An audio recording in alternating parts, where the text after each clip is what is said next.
This video is brought to you by Dr. Kristen R. Bromley's Guitar Method Book Series and Online Music Academy. Hi, I'm Dr. Kristen Bromley. Welcome to my online academy. Thank you for being here. It's such a delight for me to meet with you this way. In this video, I'm going to give a little introduction into interactive sort of comping that we can do in jazz. So we've been working on a lot of strumming patterns. We're going to look at the jazz swing style here a little bit. In the last video, we went over how we can do the four to the bar kind of strumming that we sometimes do in jazz. Now we're going to look more at the pianistic type of comping where we're a little bit more improvisatory.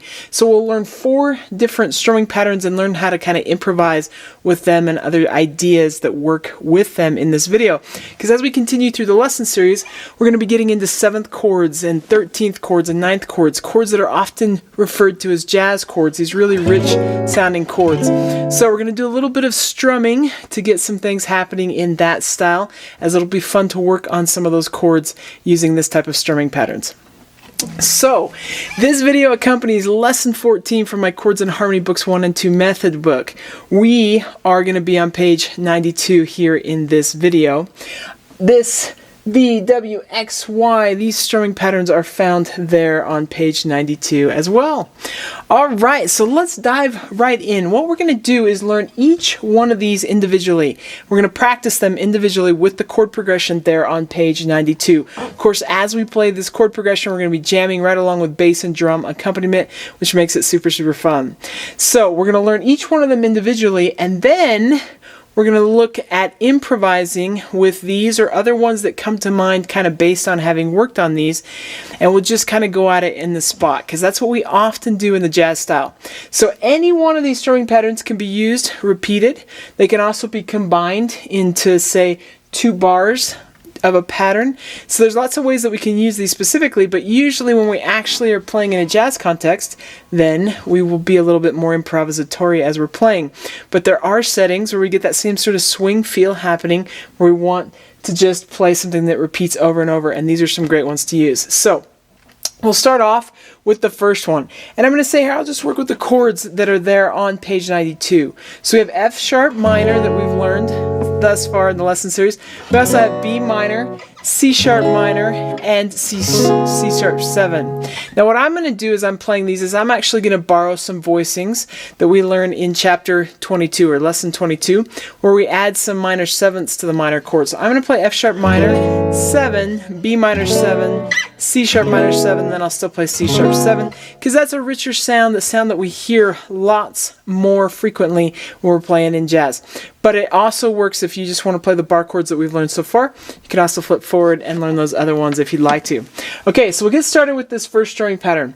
When we're playing in this way, we always use down plucks. Almost always, I should say, use down strums when we're in the swing context. Even when we're playing in a bossa nova context, which we'll look at in the next video, we use mostly down plucks if we're actually strumming the chords or down strums, because that's the best way to sort of mimic with a strum the sound of the piano playing the chords. You can also finger pluck the chords. We've looked at this a little bit doing sort of a pinch when we were in the finger picking lesson of the method book.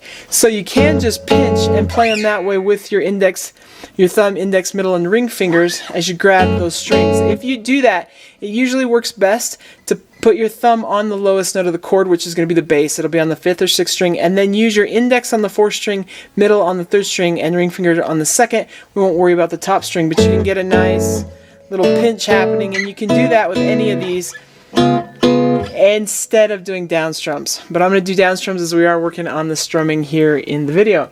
Okay, so this first one goes. You want to control the ending. We learned about this in the last video, but I'm going to lift up at the end of every single one of these strums. So I play it and I lift up. I don't let my fingers come off of the strings, but I lift the pressure off because that stops the string from ringing. So this first one goes da, da. We're on beat 1 and then the and of 2, or almost on 3 is another way to look at it. So do, da. And I'm just doing it with the F sharp minor 7 chord.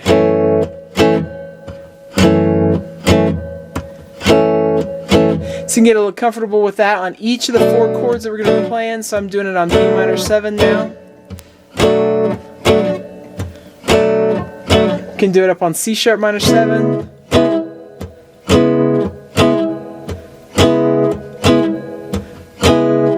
We can do C sharp 7.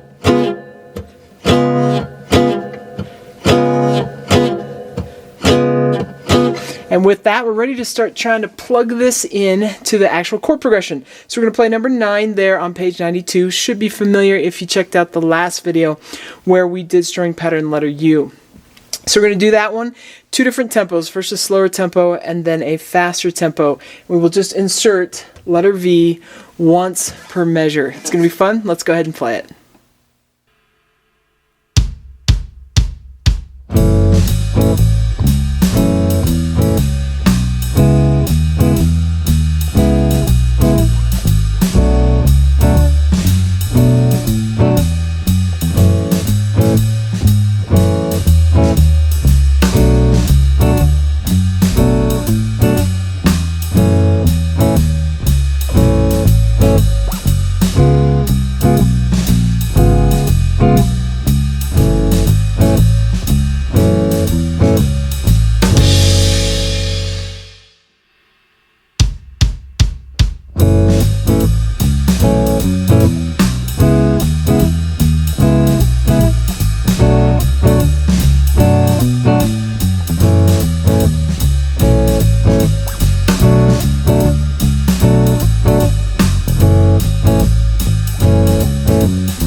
Alright, fantastic. So let's take a look at strumming pattern letter W then. With this one, we're going to ricochet off beat 1.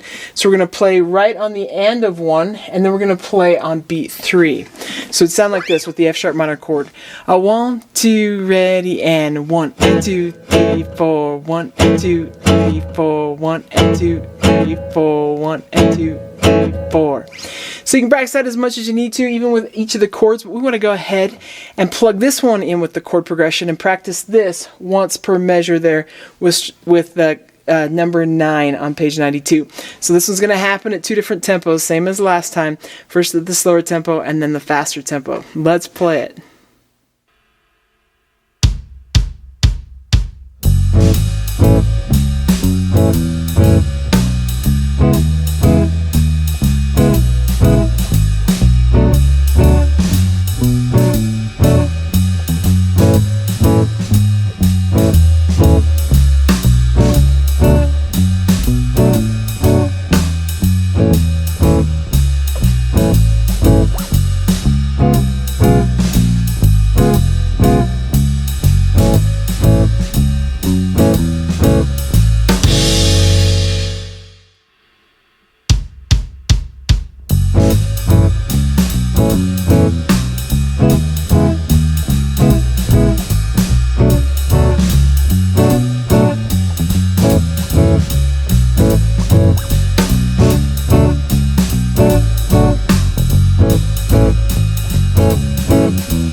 Okay, great. Let's take a look at a third one now. So we got strumming pattern letter X.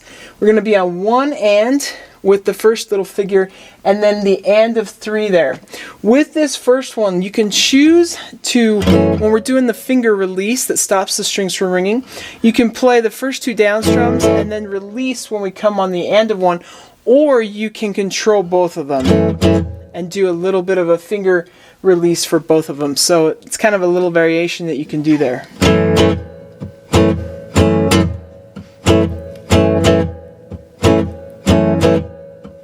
So that's how that one works. You can practice that with each of the chords, but let's go ahead and plug it in with the chord progression.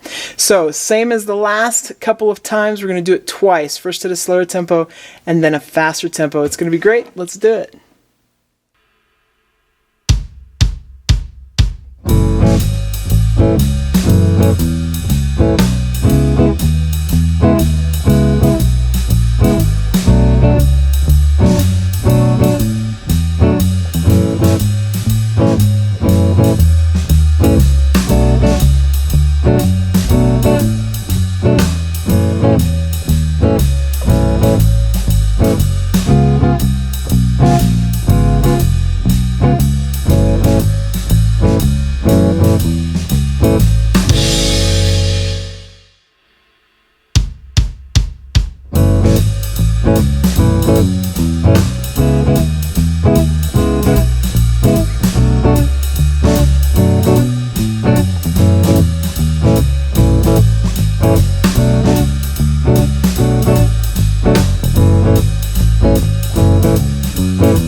Okay, fantastic. Let's take a look at a fourth option now. So string pattern letter Y. With this one, our first figure comes in on the and of 1. We're going to hold it for that dotted quarter note, and then we have 3 and. Just like we were doing up here, you can choose to finger cut off on both of those figures, or you can just strum over and do the cutoff on the second one. So a couple little variations that you can do there. So with this one, you'd have 1, 2, ready, and 1, 2, 3, and 4, and 1, 2, 3, and 4, and 1, 2, 3, and 4, and 1, 2. So that's how that one works. I went ahead and demonstrated, kind of intermixed both of the options that I mentioned with that one. So we want to plug this in once per measure with our chord progression. First at the slower tempo and then the faster tempo. Let's do it.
Okay, excellent. Now that we've gone through all 4 of these, let's start looking at how we can be a little improvisatory.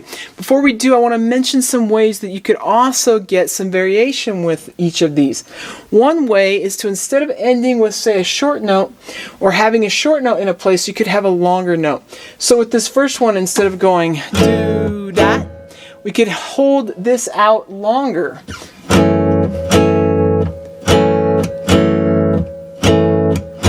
So starting in the same place but adding length is a great way to sort of create some variation with each of these. We did mostly short. We had this one long here, which we could make a short thing, but we can make some of these longer. So if I took this one right here, da do da, I could have this be longer, make it a dotted quarter, and I had to have 1, 2, ready, and da do da.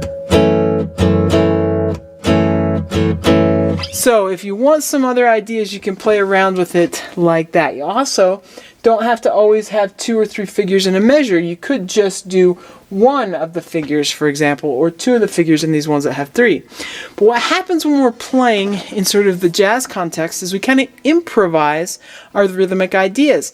And so once we've learned and gotten some rhythmic ideas that are kind of core to this style of playing down, then we can just start improvising with them and also allow other ideas to flow. This is harder to demonstrate without the backing track, but just on the F sharp minor, for example, I could have do dot, dot, dot, do dot.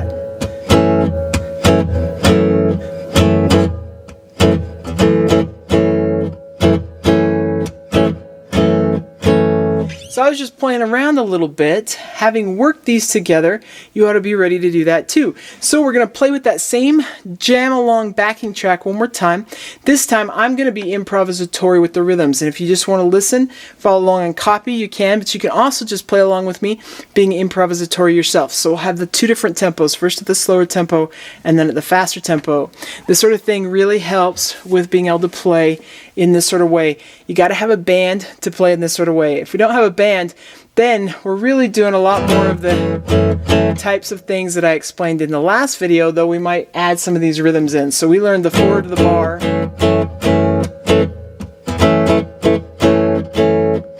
So you can intermix it a little bit. The other thing that can happen when you're not playing with a band but you want this sort of accompaniment is you could combine a couple of patterns and just kind of keep them going. We need to feel the beat 1 in distinct places. So if I had these 2 combined together and just repeated it over and over, you can kind of create that swing feel happening that keeps the song going even when you're not playing with bass and drums. So like do da.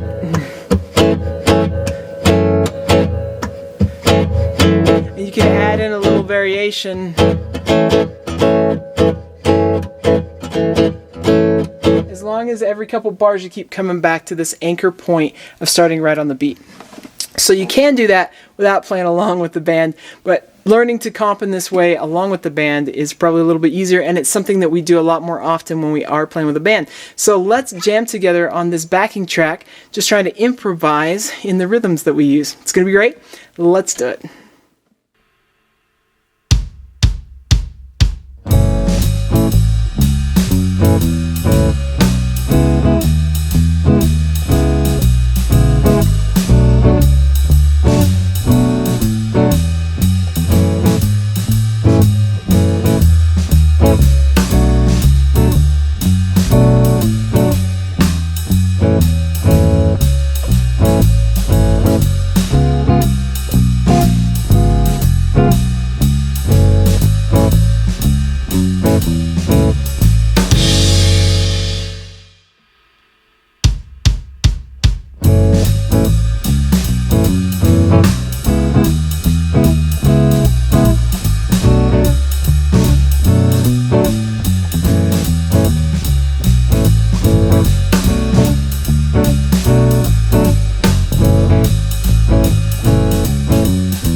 Okay, fantastic. I hope you've had fun with this video, learning a little bit about swing comping, which we will be using somewhat later when we start working on the 7th chords, the 13th chords, the 9th chords, the jazz chords. It's super cool.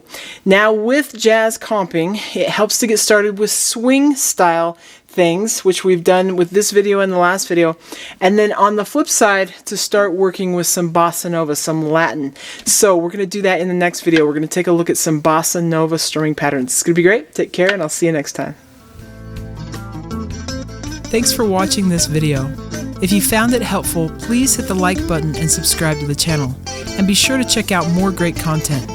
You can find more information about me and my products at kristenbromley.com. Take care.